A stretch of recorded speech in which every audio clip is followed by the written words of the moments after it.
This message was titled The Promise of World Peace, and it argued that peace was just within our grasp, the next stage in the evolution of this planet. But it warned that no serious attempt to achieve world peace can ignore religion. They believed that world order can be founded only on a spiritual belief in the oneness of humanity.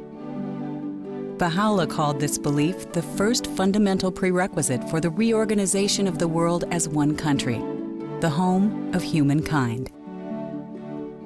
The promise of world peace expands on Baha'u'llah's vision, calling for no less than the reconstruction and the demilitarization of the whole civilized world. A world organically unified in all the essential aspects of its life, its political machinery, its spiritual aspiration, its trade and finance, its script and language, and yet infinite in the diversity of the national characteristics of its federated units.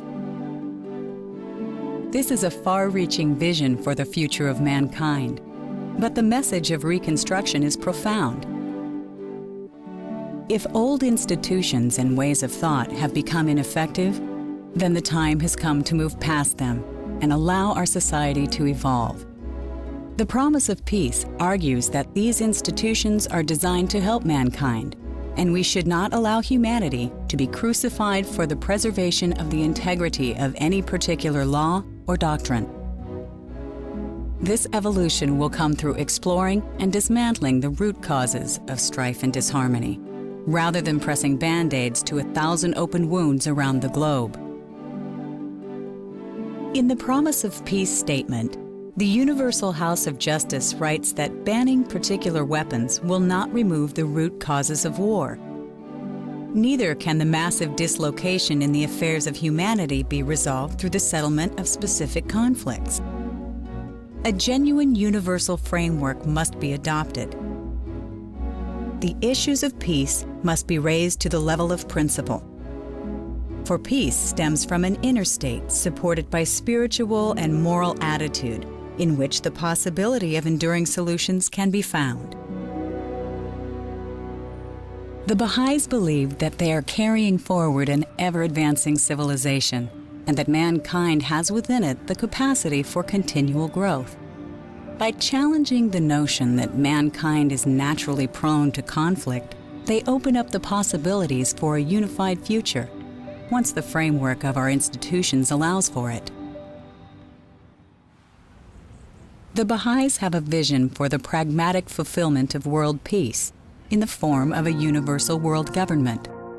This government consists of an executive power with the means to enforce international law, a world parliament representative of all nations, and a supreme tribunal with binding judgments. The ultimate directive of this government would be the establishment of peace among all the peoples of the world.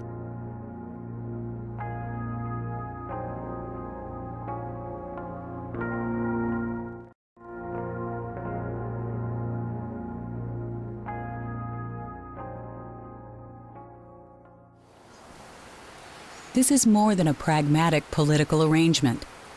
They believe that it is something that lies beyond questions of security, armaments, and laws.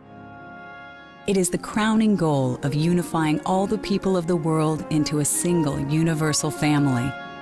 Bahaullah, like the Baha'is of today, believe that the world will achieve peace and security only when the human family embraces its unity.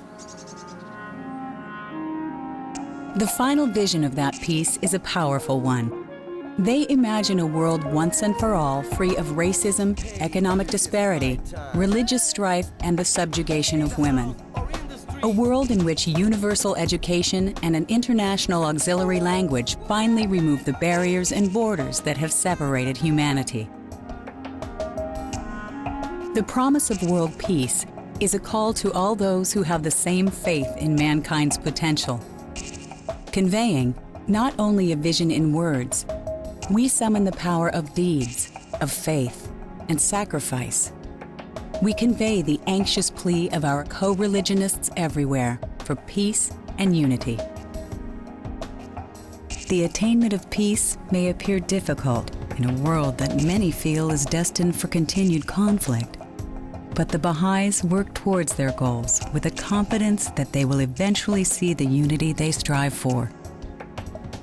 We believe that God, when He created mankind, had a plan for mankind. For the first time in the history of this planet, we have the capability of being one.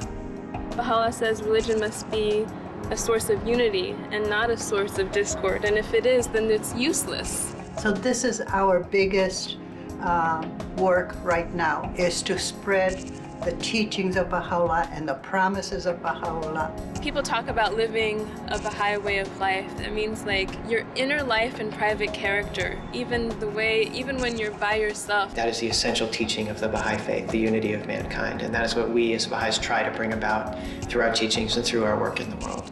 This spirit that is moving mankind throughout history, it cannot be avoided. You cannot avoid this destiny. So mankind is either doing it willingly and consciously as the Baha'is are engaged, or unconsciously and unwillingly kicking and screaming. But the steed of history is moving us forward. To members of the Baha'i faith, religious beliefs are fundamentally interwoven with thoughts on politics, education, and other worldly issues. For the Baha'is, the arrival of peace is only a matter of time and a matter of faith. There's a quote from Bahaullah that echoes that belief. He told his followers that these fruitless strifes, these ruinous wars shall pass away, and the most great peace shall come.